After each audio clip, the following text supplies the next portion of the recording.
Hello, beautifuls. I'm going to go out on a limb today and say that almost everyone, if not everyone, has acknowledged the need for forgiveness at some point in their life. Forgiveness is a vast topic, and today I want to cover two aspects. What is forgiveness, and how do we go about doing it? We've all seen or heard of families where a lack of forgiveness has caused a fragmentation, where individuals haven't talked to each other for years, if not for the rest of their life. And then we've seen remarkable cases like Scarlett Lewis. She was the mother of a 6-year-old boy who was one of 26 children murdered in a mass school shooting. And she was able to forgive her son's killer. So what is forgiveness? Forgiveness is the conscious, deliberate choice to release hate, anger, and revenge from anyone or anything that has harmed us, deserving or not. This is not an easy process. It is possible, but not easy. Forgiveness is not an excuse or a denial of what happened, nor is it a denial of what we are feeling. As a matter of fact, the very first step in forgiveness is to acknowledge and understand our emotions. Without connecting to those deep emotions and allowing them to move and come to the surface, any attempt at forgiveness is futile because it will be inauthentic and incomplete. The next step is simply to choose forgiveness. In this space, we don't need an apology. We don't need a reconciliation. As a matter of fact, we don't actually even need someone to be alive in order to forgive them. Because forgiveness, it's an inside job. And after we've made the choice to forgive, the next step is cultivating empathy. When Scarlett Lewis was questioned about her journey to forgiveness, she said compassion was pivotal.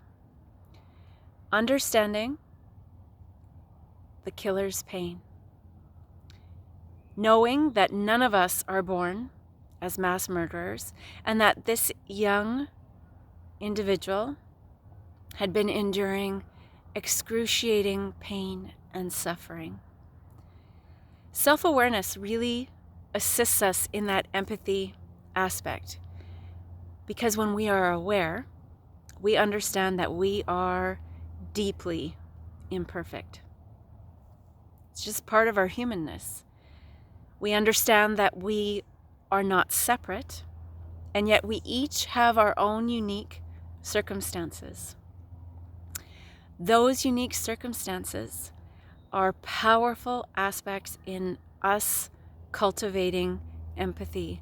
When we can understand where someone has come from, what has led them to the point where they could hurt someone else.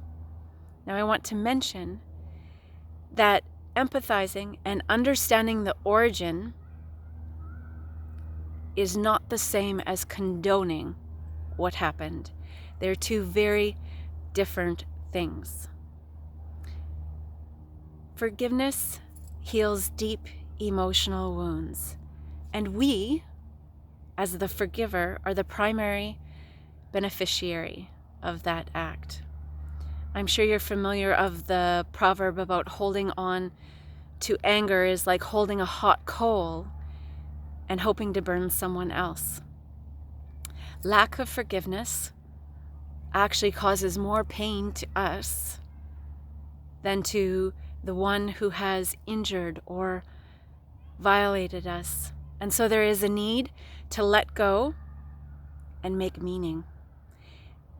And that's not a platitude. That's not a silver lining kind of thing. That is understanding that our pain and our experience has changed us in positive ways. The ways in which we're changed is different. It might be for one person that they've learned to stand up for themselves, for another to speak their truth. And in the case of Scarlett Lewis, her meaning allowed her to create a foundation that develops programs for young children to choose a life free from fear and from hate. I extend an invitation today for each and every one of us to look within and to release any pain or hurt that is still lingering there. Thank you so much for listening, and until we speak again, be well.